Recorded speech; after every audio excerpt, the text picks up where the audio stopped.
Very excited to be here with you on this first stream of the new year. I know you guys haven't seen me since last year. All right, got that out of the way. I am excited to be back. I'm practicing dry January, which is going to be fun.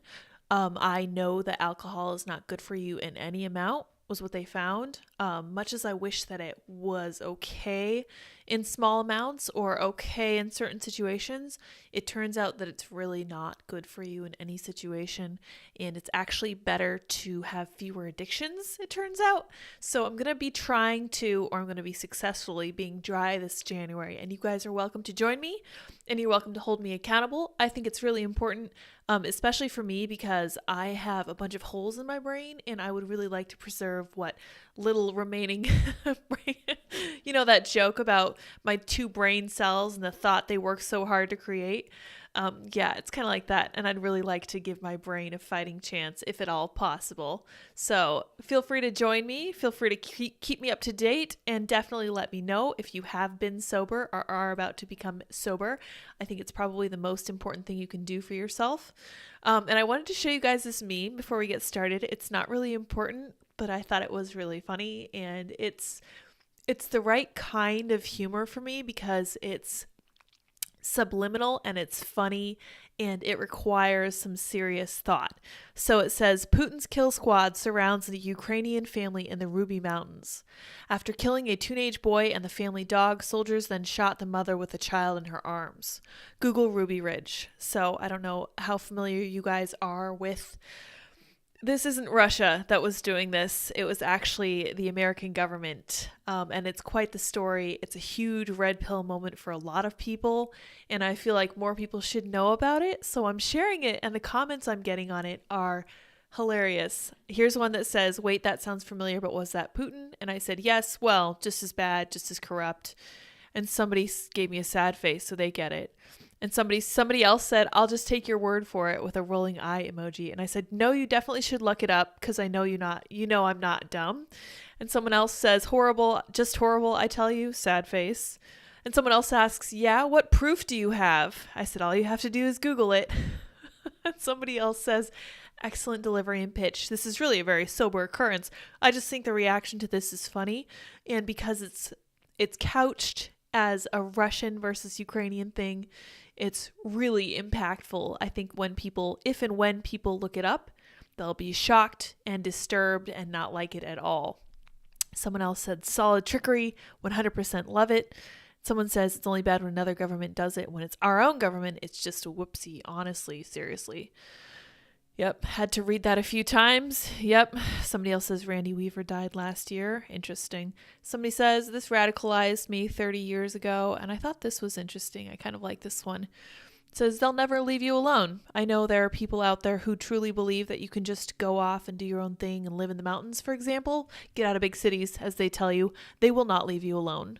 If they have a reason to suspect you of anything, and I do mean anything that will include something like gender transition, they're not going to leave you alone. So it would be better to know about this, first of all, and it is better to tell everyone you know to look it up for sure as well. Let's see, attack led by lieutenants. This looks like propaganda lids. I said, whoa, that's crazy. Have you looked it up? You'd better fact check me. It's true. I absolutely think that you guys should fact check me. If you guys find that I'm wrong in some regard, you should definitely let me know. Are we sure wasn't the Ukrainian? Okay, that's fair. Are we sure this wasn't the Ukrainian army that did this? Nice play. Kind of cringe. I don't think it's cringe because it's opening people's eyes to something that actually happened. That's 100% worth talking about. So to open this, we talked about dry January. I'm doing it. You guys should join me 100%. It's not going to be bad at all.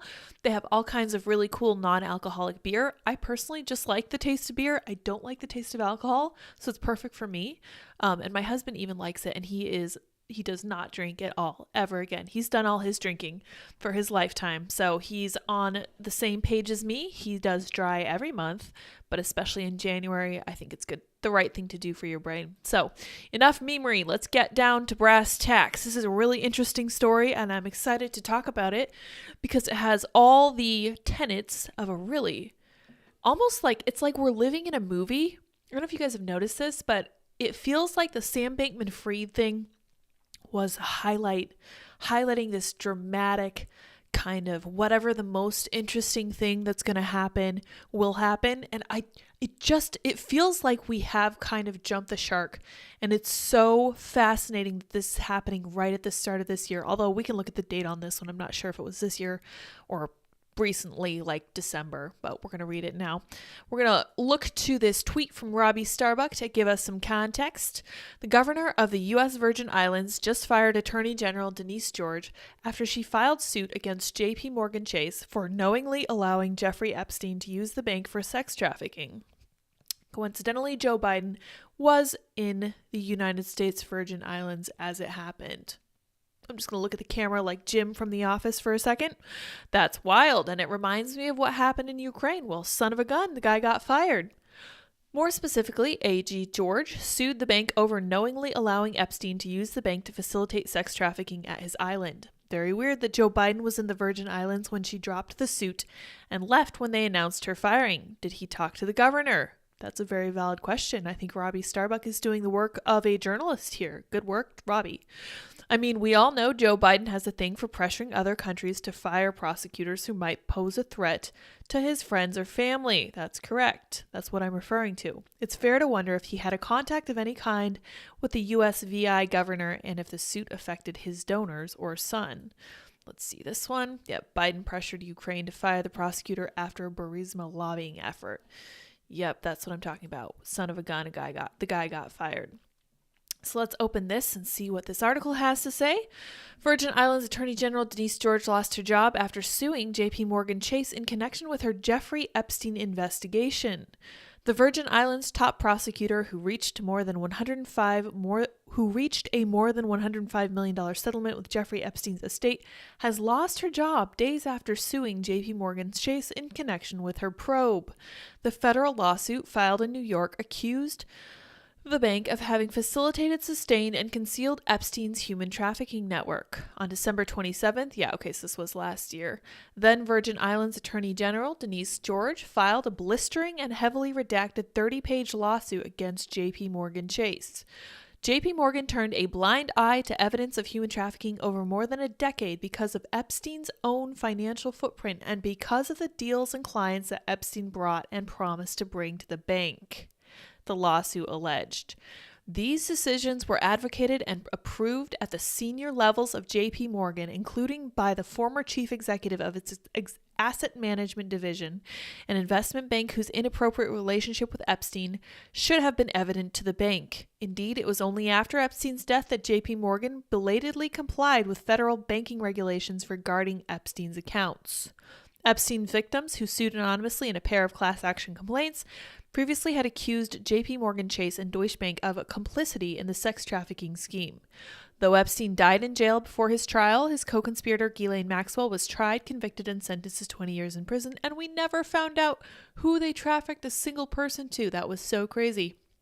Days after the AG's filing of a lawsuit, on New Year's Eve, George was removed from her post. Local news outlets on the Virgin Islands reported that the Attorney General had not informed the territory's Governor Albert Bryan about her impending enforcement action. George's office did not immediately respond to Law and Crime's email requesting comment on Monday, a federally observed holiday. That makes sense. That is interesting that they did it on New Year's Eve, and that made it so that there was no opportunity to talk about it for a few days. The development was first reported by the Virgin Islands Consortium, citing anonymous sources. Bryan subsequently confirmed George's termination without providing an explanation for it in a statement sent to the multiple news outlet. I relieved Denise George of her duties as Attorney General this weekend, Bryan wrote in a statement. I thank her for her service to the people of the territory during the last 4 years as Attorney General and wished her the best in her future endeavors. The governor's spokesman declined to elaborate, telling Law and Crime, I'm not at liberty to discuss details on personnel matters. Okay, so they're choosing not to tell anybody why. That's fascinating. Bryan reportedly appointed Assistant Attorney General Carol Thomas Jacobs to serve as acting Attorney General. And I have failed you guys because I did not look up this Attorney General. Thomas Jacobs, who also did not immediately respond to Law and Crime's press inquiry, also worked on the Epstein investigation, court documents show. George had led the office when Thomas Jacobs signed her name to a complaint suing Epstein's estate under the territory's Criminally Influenced and Corrupt Organizations Act, CICO, enforcement action, the local equivalent of a racketeering lawsuit. That action accused the estate's executors, Darren K. Indicke and Richard D. Kahn, of acting as Epstein's indispensable captains. Both denied these allegations and did not concede wrongdoing under the recent settlement, which called upon the estate to keep providing documents for the Attorney General's ongoing investigation. The case that George filed against JPMorgan Chase before her departure has been marked as related to the proposed class action lawsuit filed in the same court against JPMorgan Chase and Deutsche Bank, currently pending before senior U.S. District Judge Joe Rakoff. Those now consolidated cases have been scheduled for trial in the Southern District of New York in the summer of 2023. That is fascinating. So ultimately what they're saying is that we really don't have any information about why she was fired, which really doesn't make me feel any better. It really just raises more questions. So I'm really curious to watch that. I'm definitely on the lookout for that case to come through. Let's see if we can read more about this lady who's replacing her. Her name is Carol Thomas Jacobs. Let's see here. Law and Crime is a good source. I like them and I follow them. And they don't like my ad blocker. I know I need to come up with a better way to block ads. Inside the Virgin Islands AG complaint charging executors of Jeffrey Epstein's estate as indispensable captains of his sex trafficking scheme. Wow. A little more than a year after initiating their lawsuit against Jeffrey Epstein's estate, the Virgin Islands Attorney General's office ratcheted up the allegations against executors Darren K. Indicke and Richard D. Kahn in a revised civil complaint depicting them as indispensable captains. This we know. Prosecutors now claim that Epstein sought the men's help in 3 sham marriages and alleged that the disgraced financier's parade of victims kept getting flown to his island up until 2017, a year before the Miami Herald's expose, Perversion of Justice, paved the way for his renewed prosecution. Defendants participated with Epstein in coercing his sex trafficking victims in at least 3 cases to enter into arranged and forced marriages in order to obtain immigration status for the foreign women so that they could continue to be available to Epstein for his abuse. A doubly deep assault on their will and dignity. Yeah, no kidding. Assistant AG Carol Thomas Jacobs wrote in an 83-page Second Amendment complaint, Second amended. Okay, I was like, Second Amendment? That doesn't make sense. Second amended complaint. Defendant Kahn provided a letter of reference for at least 1 immigration application and tax services to the spouses, and defendant Indicke paid the immigration lawyers who applied for citizenship for the women who threatened at least one who indicated that she would seek a divorce. They used their professional skills and authority to carry out this abhorrent scheme. Wow. Okay, so there is hope. Even though this lady was fired as Attorney General of the Virgin Islands, she's being replaced by the lady who's involved in the same case. So that looks good. Even if President Biden did put pressure on the governor of the U.S. Virgin Islands to get rid of her, at least there is still somebody who is taking up this case and who will be pushing forward with it. So it looks like this won't be as easily dispelled as his Ukraine corruption, because I know you guys remember him saying, he was recorded saying, I told them not to have this investigator on the case, and I threatened to withhold foreign aid, and what do you know? Son of a gun. The next day, this guy got fired. And he acted very proud of it, as if that's not actually literally quid pro quo. It just feels like to me that everything they accused Trump of doing was exactly what they did themselves, which shouldn't be any surprise. There's so much projection that goes on with these people. It's really no joke. But let's see what you guys think in the comments. Oh my goodness, there's a lot going on here. Cool. Andy's saying, so weird. It is so weird indeed. Hi, Lydia. Happy New Year. Happy New Year to you as well. Happy Monday and New Year. Happy New Year. What? Very familiar with Ruby Ridge? Good. Yes, Ruby Ridge. That is indeed a fun one. It is a super, super red pill, and I wish that everybody knew about it. Happy New Year to you all. I hate drinking alcohol. It destroys lives, and I watched my family act like idiots growing up. Yeah, so I personally really don't like the taste of alcohol. I like the effect, sure, but it is possible to overdo it quickly. Even if you've been drinking for a long time, you can quickly get to the point where you are no longer in control of your actions at all. And I personally never liked the feeling of not being fully in control of everything I do. I still don't like that feeling if I'm ever doing like CBD or THC, which is functionally marijuana. You don't like that feeling you get where it's like, I don't control my actions and I'm not in charge of my feet, or I'm not in charge of my hand-eye coordination. It's not a good feeling. So I really recommend finding like replacing alcohol with water. I told my friend that I was going to start trying to read a book every time I felt like I needed a drink, so that will be really fun. I'll be really well read by the end of the year, or end of the month at least, for sure. And I have to say that this is a lot different from the first time I tried to quit drinking, because the first time I tried to quit drinking, I was counting days, I was gritting my teeth. Frankly, I was miserable at the time, but I knew that I shouldn't be drinking, so I was like fighting it, like hand over fist, like trying my best to just resist no matter what. It was impossible. But this time feels so different because I actually feel supported. I feel like I have, the solid family structure that you need, and that's so important. So I can really recommend it. If you can get family structure, awesome. If you can get your family on board with it, that's great too. Either way, it's going to be a great time, and just know that I am here for you if you are attempting a dry January, or if you are continuing your sober journey. More power to you. I am always very impressed by people who are sustainably sober. Let's see. I quit alcohol this year too. I'm too dangerous on the bottle. Yeah, it's no good. That's waffles. We love waffles. Well, son of a bee, they fired him. Yeah, exactly. Andy quit drinking May 9th, 2015, and he has maintained his streak of however many days that is. That's a lot of days. Not sure how many days it is, but that's coming up on 7 years. If I can do math, I can't do math. 8 years. Wow, really? That's impressive. That's great. Yep.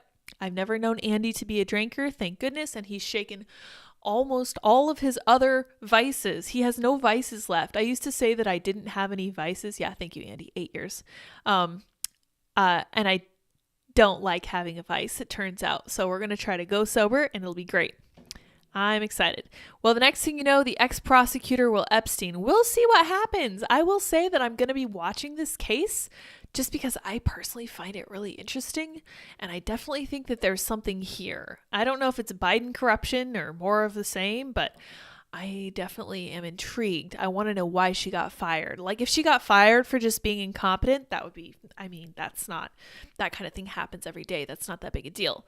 But I really would like to know why she got fired before I jump to any conclusions, conspiratorial as I sometimes am.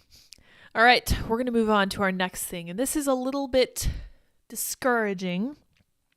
It's just very dark. And I remember when I first was talking about this in October. That was less than 3 months ago.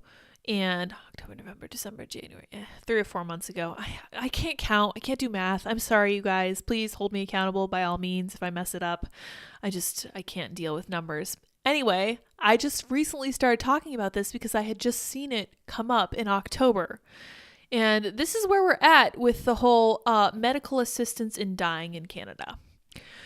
A crucial new investigation by Alexander Rakin at TNA Journal goes much further than previous reporting on Canada's runaway euthanasia freight train. New evidence shows poverty is driving people to MAID. Providers know it, and they euthanize them anyway. That's nice. Let's read the article. Well, we'll read the context and then we'll read the article. A wealth of new evidence in the article.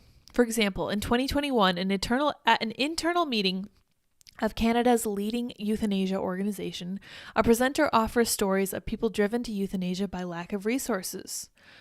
Mary identifies poverty as the driver of her MAID request. So let's read it. Mary knows her symptoms are eased with a reduction of stress. I can't read that. She's had to fight hard for herself for a bit of basic. I don't know why I can't see this whole thing. Mary identifies poverty as the driver of her request. 76% of people report food insecurity. She is connected to all the resources our society offers a person. She has appropriately considered reasonable means of alleviating her suffering. Wow. Okay. Maybe we can get the full text in the article. Facing uncertain housing is the driver is the presentation. The presentation says of another person seeking euthanasia. I remember seeing this. I remember there was a man who said, I'm going to lose my housing. I have, chronic pain. I'm going to lose my housing. I'm going to do this euthanasia. Absolutely crazy. Okay, yeah, so there's both slides. Another presenter says poverty-driven MAID could be an extraordinary lever to improve welfare. What if a provider is morally uneasy with euthanizing a poor patient? You'll have to then refer to the person on to somebody else who may hopefully fulfill the request in the end. What they're saying is, if you're not comfortable with this, you need to just pass that person along to a provider who is comfortable with this because they're making a request and we're going to fulfill it no matter what. That's wild. That's morally bankrupt. And you guys know that I'm pro-life. I hope you guys also know that I'm as pro-life at the end of life as I am at the beginning of life. This is not okay. This is fall of Rome stuff. And we're going to read the article and it's not going to get any better, I'm afraid. So buckle up, buckaroos. This is from The New Atlantis, which I don't know anything about. I will research them in just a moment. Essay, Winter 2023, published online December 16th, 2022. No other options. Newly revealed documents depict a Canadian euthanasia regime that efficiently ushers the vulnerable to a beautiful death. I find that the act of offering the option of an assisted death is one of the most therapeutic things we do, Stephanie Green tells me. She sees it in the faces of her patients. They're relieved. Sometimes it actually means they'll choose to live longer, to keep fighting, because now they know they can end their suffering if it becomes intolerable. I wanted to know if Green, a physician specializing in euthanasia in British Columbia, is finding her job easier now than she did at first. Is it more normal for me to be writing scripts and picking up lethal drugs and driving across town and doing this? She asks back. It's a rhetorical question.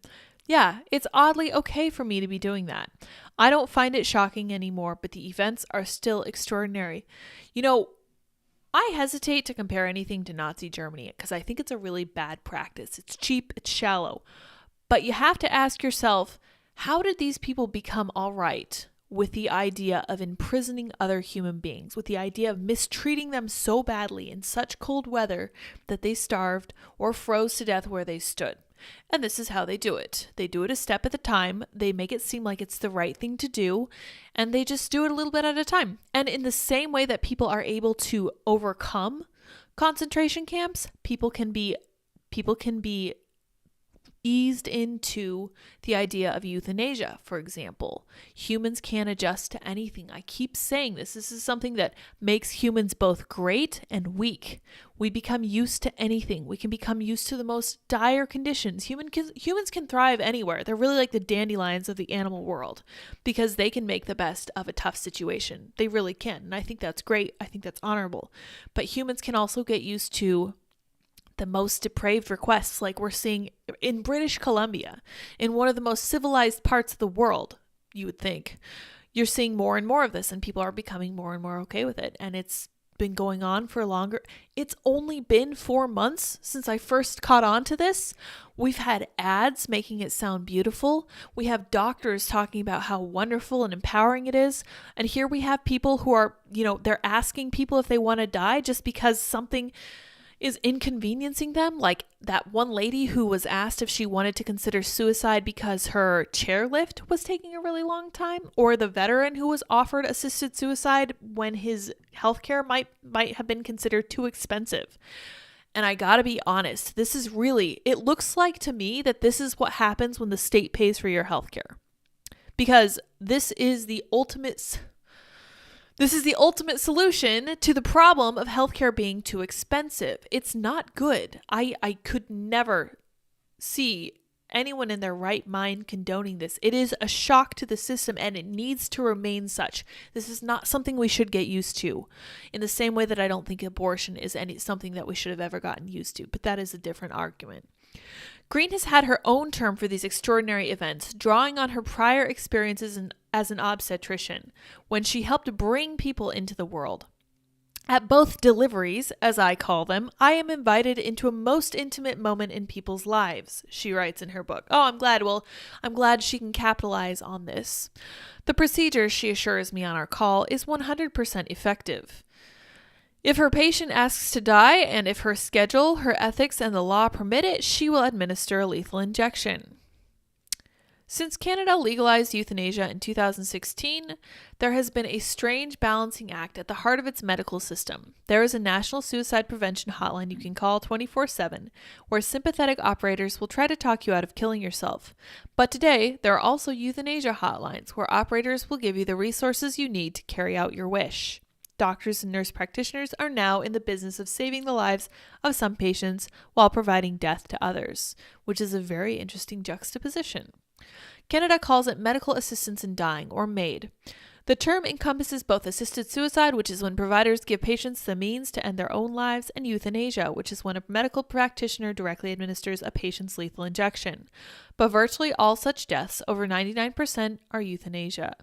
Supporters insist that this is not state-sanctioned suicide. Rather, it is a dignified solution for those who no longer wish to suffer from terminal or chronic illness.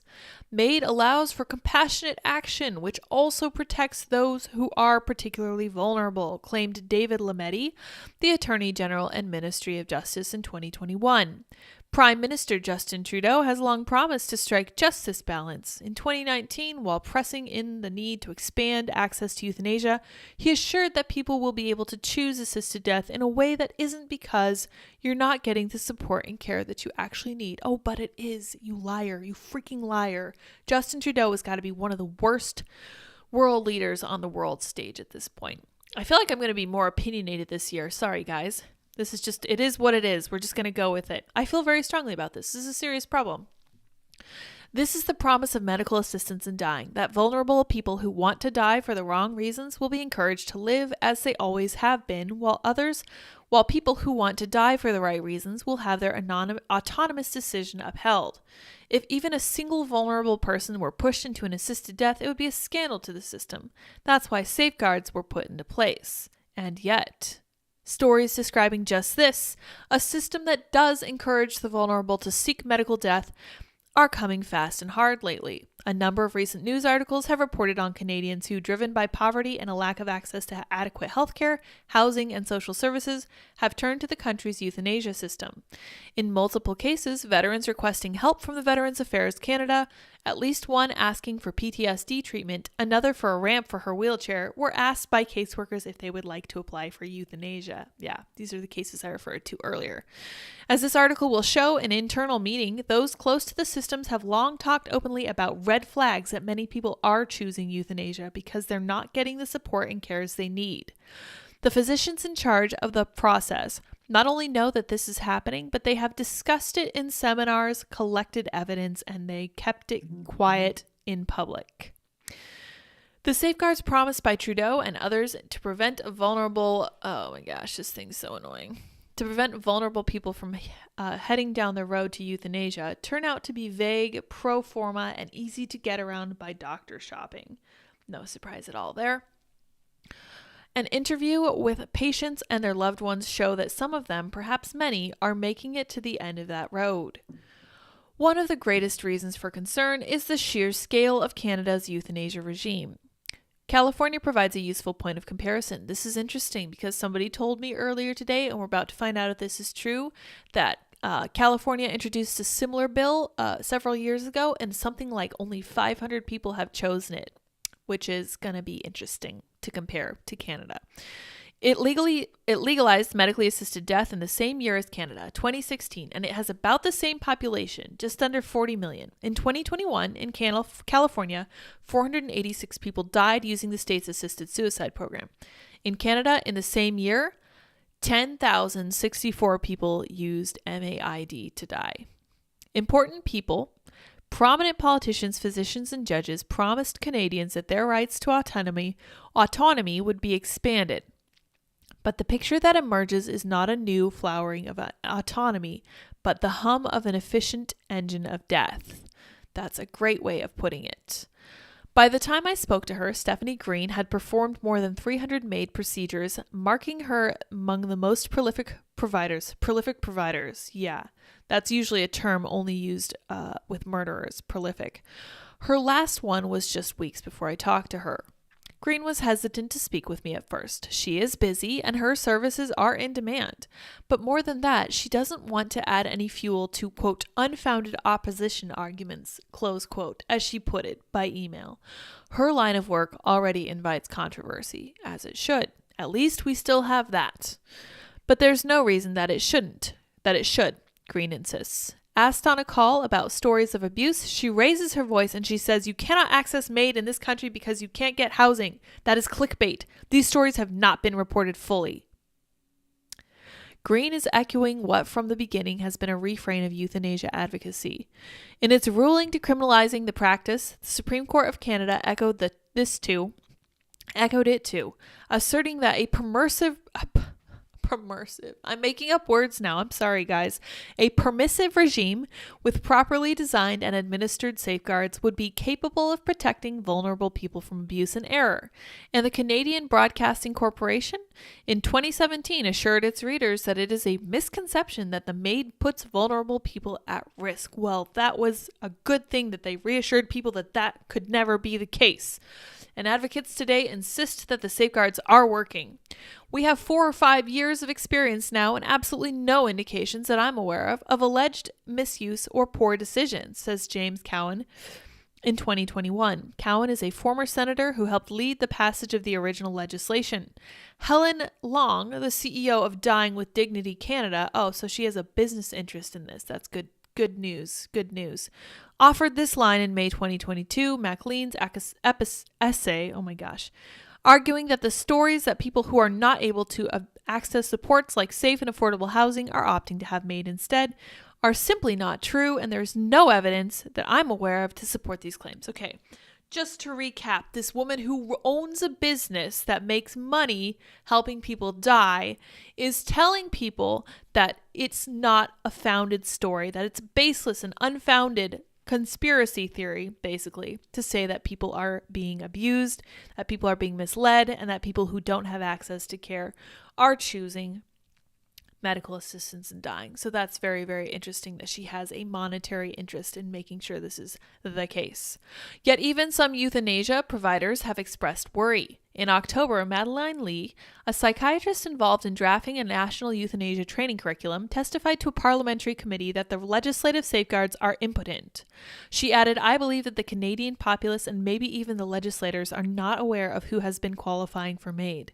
In fact, the evidence of abuse is there if advocates want to find it. The Canadian Association of MAID Assessors and Providers, the leading organization of Canadian euthanasia providers, has sat on credible evidence by its own members that people are being driven to euthanasia by credit card debt, poor housing, and difficulties getting medical care. These people who do have some sort of medical condition, but in many cases are using these conditions to check a box in the approval process, when the relief they are mainly seeking is from other forms of suffering. And the system's doing much more to help them down the path toward death than to protect them as the public was promised." In addition to performing euthanasia procedures herself, Stephanie Green is president and co-founder of the organization also known as CAMAP, C-A-M-A-P. It is not a governmental entity, but Green also stresses that it is not an advocacy movement. Instead, she says, it exists to fill an absolute void of interpreting federal law to clinicians. The organization's website said it claims to establish training resources to create medical standards and to encourage the standardization of care across the country. And fulfilling the void it is. In July 2022, Health Canada, the agency that it is responsible for national health policies, announced a plan to outsource its voluntary euthanasia training standards to CAMAP. The organization regularly holds virtual seminars aimed at training euthanasia assessors and providers. So they're going to train the assessors. So the very people who are trying to calculate if someone has a reason for requesting death is going to be biased in their favor. The New Atlantic has obtained video recordings of several seminars held from 2020 through 2022, along with slideshows and materials used by presenters. One seminar was specifically devoted to how to handle euthanasia requests from poor patients. In one recorded seminar held on May 5th, 2021, the first speaker is Kevin Reel, a senior ethicist at Sunnybrook Hospital and former president of the Canadian Bioethics Society. Reed talks as if it's a given that inadequate resources will drive people to request euthanasia, but he also sees a silver lining. He says that after decriminalization, my first thought as an OT, occupational therapist, back then was this could be an extraordinary lever to improve social supports in the country. He continues, if we can gather the stories of people who would opt to die because the social supports are so poor, and trails off. He says he wants to get a financial grant to get his project going. So what this person wants to do is take the stories of people who are suffering from conditions that are not medical, like depression, like concern over medical debt, or like concern over debts, concerns over housing, and he wants to use those people to force the country to put better safeguards in place. That's unbelievable. This is a very long article. We're not going to make it all the way through. Let's go down to the very bottom and see what their conclusion is, because this is a great, really interesting article, and there's a lot of evidence here, and you guys should 100% read this. Let's see here. You even hear, okay, so let's see where I can start. In December, an ad video by the Canadian fashion company La Maison Simons, titled All is Beauty, went viral online. It told the story of Jennifer Hatch, a 37-year-old woman with Ehlers-Danlos syndrome who had chosen euthanasia. Slickly produced, the video showed slow-motion images of people gathered on beaches. At one point, it describes the most beautiful exit, apparently referring to Maid. Hatch was euthanized the day before the campaign launched. She had told friends in an interview that she wanted to live, but couldn't afford it. So the lady in this commercial, I know you guys remember this because I showed it to you, and if you didn't, I'm sure you saw it on Twitter or someone else. This woman chose euthanasia because she couldn't afford to live in Canada. I really just want that to sink in, because that is chilling. I don't like that. I don't think that's cool. I cannot believe this is happening in a first world country. There is such a case to be made against all of the state health that people seem to take for granted, even in the US. It's such a case against. It's disturbing, because the more power you give the state to give you these nice things, the more power you give them to take it away. And unfortunately, one of the ways they're going to take it away is by offering you the option to exit here. We're going to continue calling this the Canadian way out. Now, Scott Adams made the very important and necessary point that it appears that the Canadian government is in charge of the Canadian people. It appears that the Australian government is in charge of the Australian people. It does not appear, based on January 6th and other such movements, that the US government is in charge of the US people. And do you guys know why that is? I am willing to bet that that is because of the Second Amendment. And that makes me that much more committed to making sure that that right is never overturned. Like, there is a reason. I'm not going to call our founding fathers soothsayers or fortune tellers, but the fact of the matter is that they understood the depths of depravity in the human heart, and they saw some of these issues likely coming down the pike. And whether this particular one sprang to mind or not, this is probably too awful for someone in the 1770s to possibly imagine. At least I hope it would be. They were all in favor of giving the citizens the tools to make sure that their voices were heard. And I'm eternally grateful that they did. And this is something that needs to be preserved if we are going to fight this immense evil that I'm seeing in Canada. All right, let's see what else you guys are thinking. All right, the cat is out of the bag, Lids. You never know about your immune system issues. It might clear up. Alcohol is trash. Yeah, no, the cat isn't out of the bag. It turns out alcohol is bad for your brain. That's not really a cat that was in a bag. You guys have known I had MS for a while. That's what puts holes in my brain. It's great. I'm actually genuinely surprised my brain functions even as well as it does. The only thing it kind of bothers me about is my sight. Kind of gives me a hard time, makes it hard to read on the screen. But otherwise, it's not so far quite workable. All right. Somebody says that is truly evil. Yeah. Yeah, it really is. Coffins are cheaper than houses. Yep, that's a fact. 100%. The entire board needs to be assisted. Yeah, there is such a level of corruption there that it's just, it's more than just corruption. It's the whole functional nature of the state. The fact that they can give you these things means that they can take you away. They can take it away, take you away also, apparently, it turns out. They can make your living so unaffordable that you would rather, exit this mortal coil than try to continue to fight. It's just too hard, and some people aren't strong enough. I know that all of you guys are certainly strong enough to keep on fighting, but not everybody's cut out for that, and after long enough, it gets tiring. I know. Their entire board does need to be... Yeah, for sure. I used to be super red-pilled. This is super chat from Sadius. I used to be super red-pilled, but these past few years have black-pilled me because no matter what proof we get on these evil people, nothing happens. I know there's a temptation to be black-pilled, but I don't think that that's the solution, because if you look at the world now and you say, wow, this is really, really bad, man, I don't know if anything good's ever going to happen here. You are abdicating the responsibility to make something good happen. You owe it to people, you owe it to yourself, and you owe it to the people who come after you to do everything in your power to stop the evil from progressing. That's just the bottom line. Sometimes things are terrible. And I mean, I'm speaking seriously, because some of my greatest heroes are people who did survive concentration camps. People who are incredibly heroic, people like Viktor Frankl and Corrie ten Boom and, Solzhenitsyn and those kinds of guys. And those are the people who inspire me because they saw the world at its worst. I don't think it's possible to get worse in terms of human conditions than a concentration camp. But you know what they did? They came out of those concentration camps and they said, you know what I'm going to do? I'm going to make the world a better place, and I'm going to do everything in my power to make sure that this never happens again. So instead of being black-pilled, they took what happened to them and they made it good. And I've talked about this before because a few of my other heroes involve Abby Johnson and Kristen Hawkins. And if I recall correctly, Abby Johnson was a nurse in an abortion center.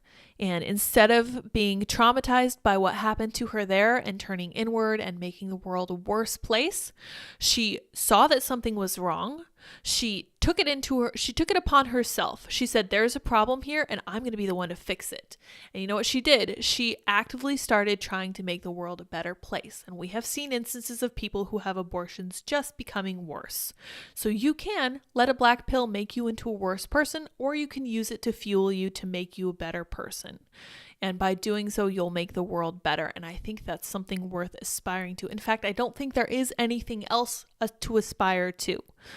If you don't have that drive to make the world a better place, it almost makes me question if life is worth living, because funny considering the current topic at hand, if you don't have a potential to make the world slightly better for someone in some way, there's not really much meaning in life. But because there is always some way to make the world better from someone in some way, there's always a reason to keep on going. And even if you look at the highest levels and say, there's so much evil here, that's crazy, I'm going to encourage you to focus on the level that you're at and say, you know what? I can't change who's in office, but I can change how I act toward my neighbor. I can change the power play at my local school board. There are some things that I can change here. I can change how I treat my spouse. I can change how I volunteer and how I spend my money and who I choose to spend time with. There's always something you can do. Being black-pilled is not the answer. It really isn't. You can make the world better. I do believe in you. And he even says, don't be black-pilled. The world can get better if we all do our best. Yes, so that's a very concise summary of what I'm saying there. I vowed to live to what in spite of euthanasia. Yep, that's a great idea. That's exactly what I'm talking about. You can either be black-pilled or you can choose to be spiteful. Sometimes being spiteful is the right approach. Sometimes being incredibly stubborn is the way forward. You're supposed to be positive. Alcohol must have been You're supposed to be positive. Alcohol must have been a critical role in stabilizing your mood. No, I'm still very positive. I've always been incredibly positive, and I was never an alcoholic. I never did anything, never performed any work drunk or anything. Alcohol is a changer of mood. This is something that Michael Malice has observed as well. It can create a kind of emotional hangover. It can cause you to feel things more strongly than you did. And I don't think it's a stabilizer. Definitely not. Although I do have to say I could look it up. We have 2A in the USA. I'm covered on the right to die. Thanks. Yeah, honestly. This PM makes Scrooge at the start of the novel look like a warm teddy bear. Yeah, Justin Trudeau is just nothing but disdain for that man. To save money, Canadian hospitals are switching from 1223 to 9mm. Oh no. I'm almost certain that alcohol only stabilizes mood if there is a sinus or respiratory infection involved. In that case, alcohol is antiseptic. Oh, that's very interesting. How does life insurance work with this euthanasia thing? Will they kill you for being poor and then pay after you are dead? You gotta laugh so you don't cry sometimes. Yeah, I don't know. That's not good. That is a good question. It's probably a benefit you can get, or they'll like cover the cost of it or whatever. Not great. Would qualifying for MAID make seeking asylum in another country easier? That's a good question. I'd hope so. You don't need to be you don't need to be Ms. Cleo to understand that government is evil and must fear the people. Yeah. Well, government isn't evil. Government is what it is. You need to recognize what it is. Government is people governing people. That means they're not going to be good. And I know some people like to be cotton candy and daisy about human nature, but humans are not inherently good. I'm sorry. I don't think that any honest observer of human nature can say that people are great. Andy's arguing with me. He says government is evil. Well, human nature is evil. There you go. That's how you know. And I don't think you can say that human nature is good, but government is evil, because government is just human nature on steroids. All right, we have one more thing to get to, and it's not any more exciting than this was, unfortunately, but it is someone that you should know about. Once again, Scott Adams talking about the kind of person who wants to reduce the overall population of the world. And he said that no one in a position of power believes that we should reduce population by killing people. He's talking about people who are talking about, he says Bill Gates talks about like sterilizing people or reducing, birth rates so that countries can become richer, or making countries richer so that they'll have lower birth rates. Paul Ehrlich is an exception, and I am about to show why. So we're going to get some background on this guy. And this is from a Joel Berry tweet that I guess I closed, unfortunately. And he was talking about how responsible Paul Ehrlich is for a lot of death, destruction, chaos, and horrible, horrible things. He is a professor of population studies and biology at Stanford University, so higher education coming in hot. Author of the 1968 book, The Population Bomb, predicted the worldwide famines as a result of overpopulations. He also predicted cannibalism as a result of food shortages, which is so far off. Like, he's been wronger than you can possibly be wrong, to the point of moral depravity. We'll put it that way, and you guys are about to find why. We've already had too much economic growth in the United States. Economic growth in rich countries like ours is a disease, not the cure. Oh, so that's really setting the stage. He's a really nice guy. So he was an entomologist. He was studying bugs. He was studying butterflies and all these nice things. And then this horrible thing happened. Born in Philadelphia on May 29th, 1932, Paul Ralph Ehrlich earned a BA in zoology from the University of Pennsylvania in 1953, followed by an MA and PhD degrees from the University of Kansas. After completing his education, he worked as a researcher before accepting a teaching position in 1959 at Stanford University, where he subsequently became a professor of biology in 1966 and a Bing Professor of Population Studies in 1976. In 1968, Ehrlich co-founded the organization Zero Population Growth, now known as the Population Connection. That sounds nicer than zero population growth. That same year, he published The Population Bomb, co-authored by his wife, fellow Stanford biologist Anne Ehrlich, again with the higher education. This best-selling book was a distillation of many articles and lectures that Paul Ehrlich had previously written, predicting that a runaway population growth would eventually cause mankind to breed itself into oblivion. In The Population Bomb, Ehrlich stated the battle to feed all humans is over. In the 1970s and 1980s, hundreds of millions of people will starve to death in spite of any crash programs embarked upon now. At this late date, nothing can prevent a substantial increase in the world death rate, although many lives could be saved through dramatic programs to stretch the carrying capacity of the earth by increasing food production and providing for more equitable distribution of whatever food is available. But these programs will only provide a stay of execution unless they are accompanied by determined and successful efforts at population control. Okay, so far we're still in population control, which could be simply reducing the birth rate by whatever means necessary. Also not good, either sterilization, abortion, or birth control. None of those things are any good for people. Ehrlich claimed that the only answer capable of averting these potential catastrophes was a program of population control at home, hopefully through a system of incentives and penalties, but by compulsion if voluntary methods fail. He declared, moreover, that the addition by the government operatives of sterilants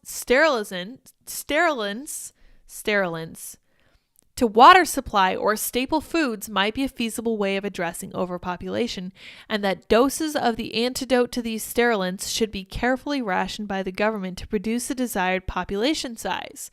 So he wants complete control of your reproductive system. That's great. Oh, goodness gracious. This is making me mad. Ehrlich lamented, however, that society would probably dissolve before the machinery of government would be able to implement such a plan. And I'm going to reference Scott Adams once again here because this is what he likes to call a slow-moving disaster. And slow-moving disasters are something to which humanity, the challenge to which humanity has always been able to rise. Because if you can see it coming, you can plan for it and you can make the necessary changes to make sure that it doesn't affect you badly.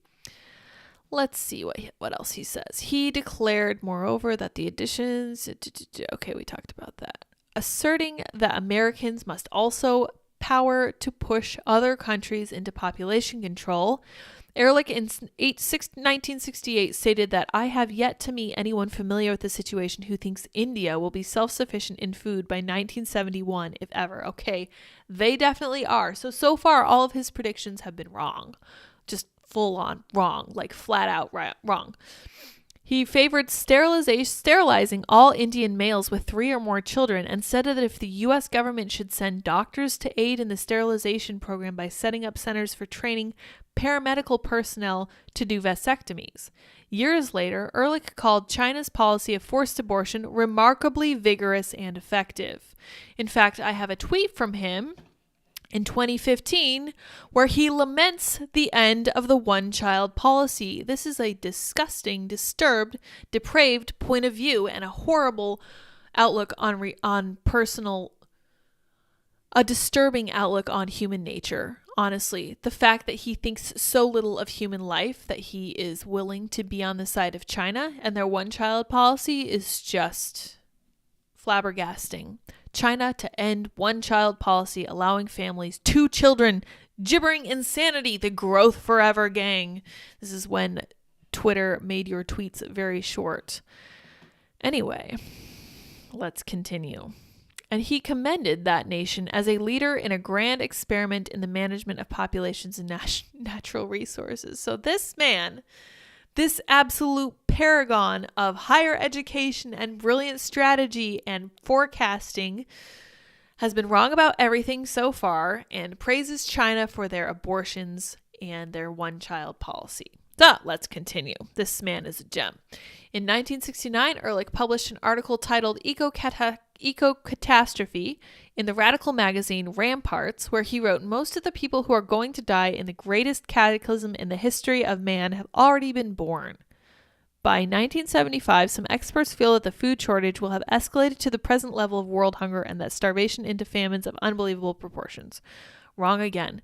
In 1917, Ehrlich and Gaylord Nelson decided to organize a nationwide teach-in on environmentalism. Oh, he's an environmentalist. Imagine that. They recruited Dennis Hayes to coordinate and implement the event called Earth Day, which was held on April 22nd, 1970, and thereafter became an annual happening. In a speech during Earth Day festivities in 1970, Ehrlich said, in 10 years, all important animal life in the sea will be extinct. Large areas of coastline will have to be evacuated because of the stench of dead fish. So this man is sounding a little bit like Al Gore, but more murdery. In 1974, Ehrlich and his wife published The End of Affluence, a book in which they warned of a nutritional disaster that seems likely to overtake humanity in the 70s or at latest the 80s. Due to a combination of ignorance, greed, and callousness, the authors elaborated a situation has been created that could lead to 1 billion or more people starving to death. Before 1985, mankind will enter a genuine age of scarcity in which the accessible supplies of many key minerals will be nearing depletion. So Andy was born in the 80s. We should probably ask him how he survived the Great Famine of the 1980s. Throughout the 1970s and afterward, Ehrlich's doomsday predictions snared a generation of reporters and green activists who gave his totalitarian prescriptions serious consideration. Among those predictions were the following. Falling temperatures would cause the polar ice caps to sink into the ocean, producing a global tidal wave that could wipe out a substantial portion of mankind and cause the sea levels to rise 60 to 70 feet. So falling temperatures, so a new ice age would cause polar caps to sink so fast they produced a global tidal wave. That's interesting. Oh my gosh, this man. In 10 years, all important animal life in the sea will be extinct. Large areas of the coastline will have to be evacuated. Right, we read that one. Population will inevitably and completely outstrip whatever small increases in food supplies we make. The death rate will increase until at least 100 to 200 million people per year will be starving to death during the next 10 years. Air pollution is certainly going to take hundreds of thousands of lives in the next few years alone. Wow, okay. By the year 2000, the United Kingdom will simply be a small group of impoverished islands inhabited by some 70 million hungry people. If I were a gambler, I would take even money that England will not exist in the year 2000.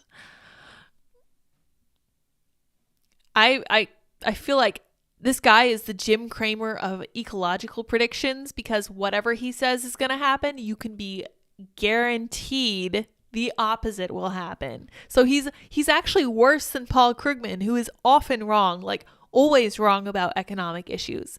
This is absolutely wild. And this is the man who's behind Earth Day and the man who has inspired so many of our green activists. Viewing capitalism and human industrial activity as inherently destructive of the natural environment. There it is. Ehrlich once said that a massive campaign must be launched to de-develop the United States. De-development means bringing our economic system in line with the realities of ecology and the world resource situation. In a similar vein, Ehrlich has also made the following statements. Actually, the problem in the world is that there is much too many rich people. Giving society cheap, abundant energy would be the equivalent of giving an idiot child a machine gun. We've already had too much economic growth in the United States. Economic growth in rich countries like ours is the disease, not the cure.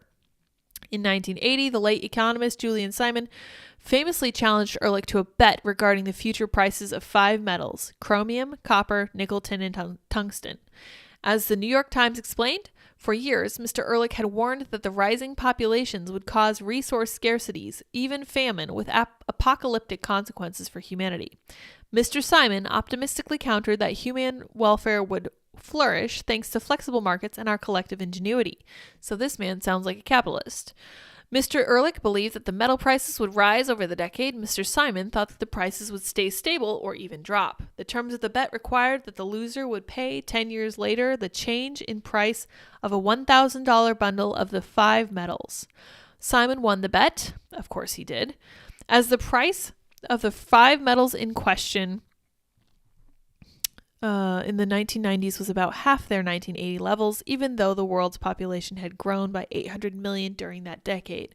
One day in October 1990, Simon went to the mailbox of his Maryland home and found an envelope containing a list of metal prices along with a check for $576.07 from Ehrlich.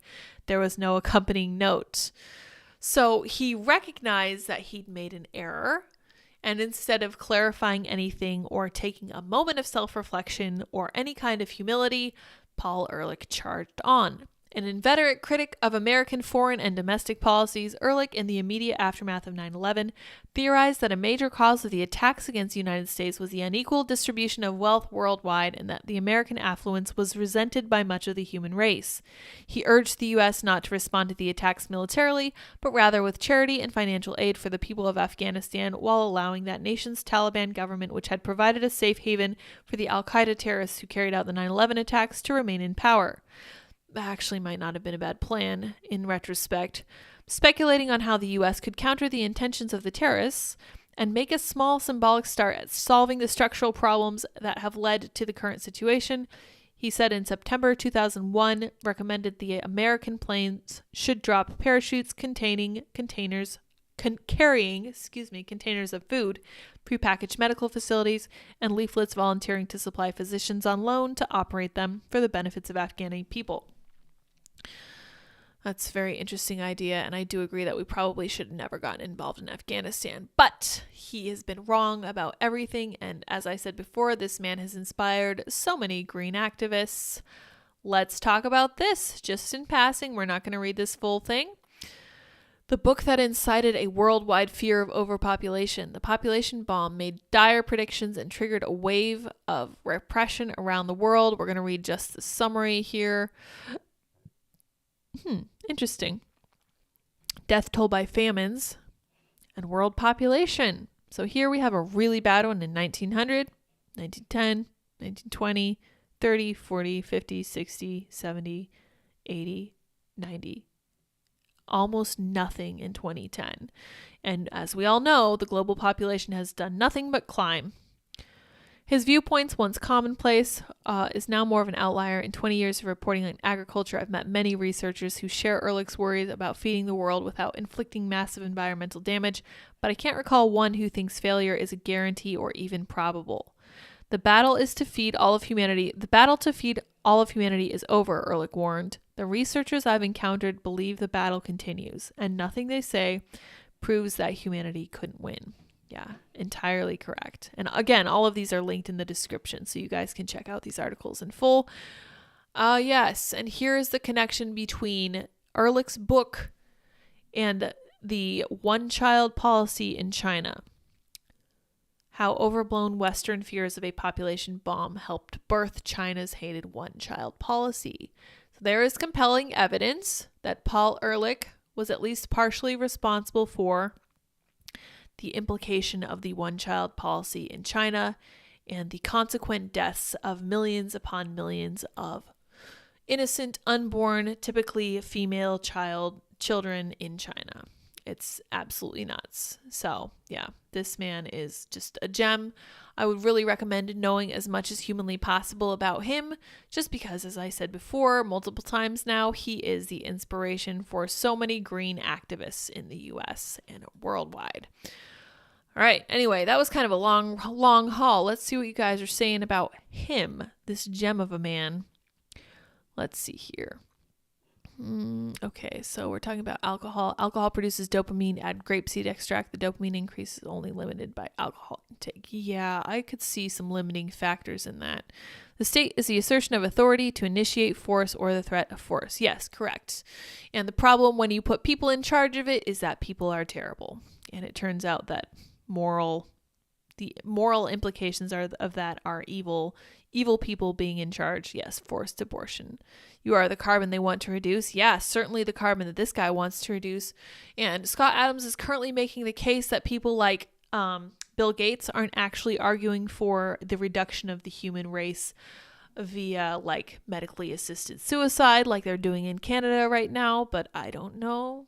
Don't know if that's the case. I don't think Scott has talked about Canadian suicide provisions, and I think that he should if he wants to discuss that in depth, really, because I don't think he's fully taking the whole green people, the whole Paul Ehrlichs of the world into account when he discusses it, although he did mention it.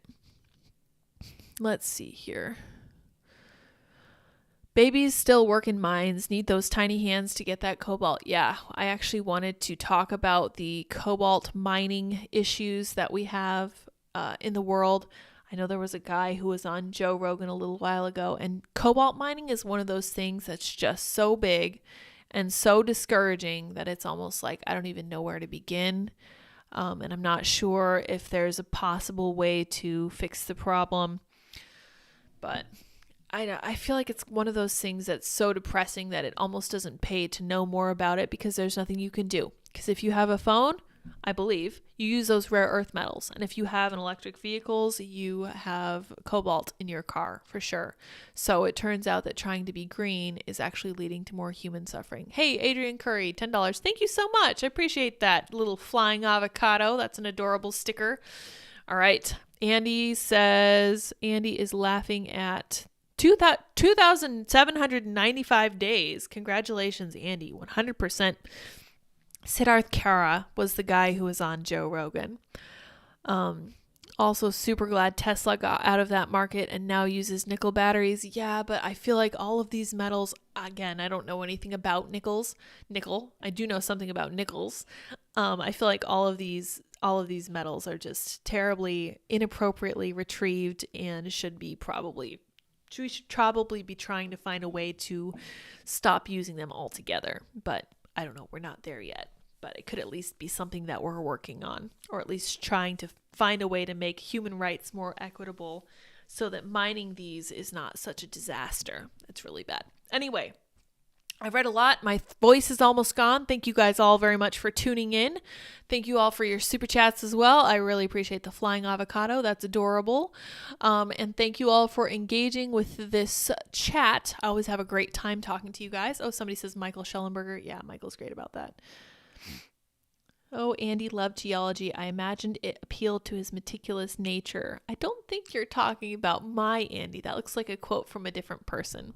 Someone says nickel is a lot better. Somebody says steam power. Steam power is super old school. I'm not sure what you would need for that.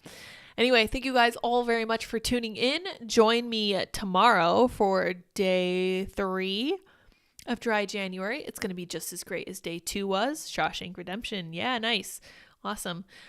For sure. And I am looking forward to tackling it with you all. And hopefully we will see pushback on the Canadian government for sure. I feel like that's in the works 100%. If it's not, it certainly will be. I think there will be a correction. I don't know. I kind of feel like there will be some kind of correction coming down the pike at some point. Kind of have to hang on to that for sure. It keeps you positive.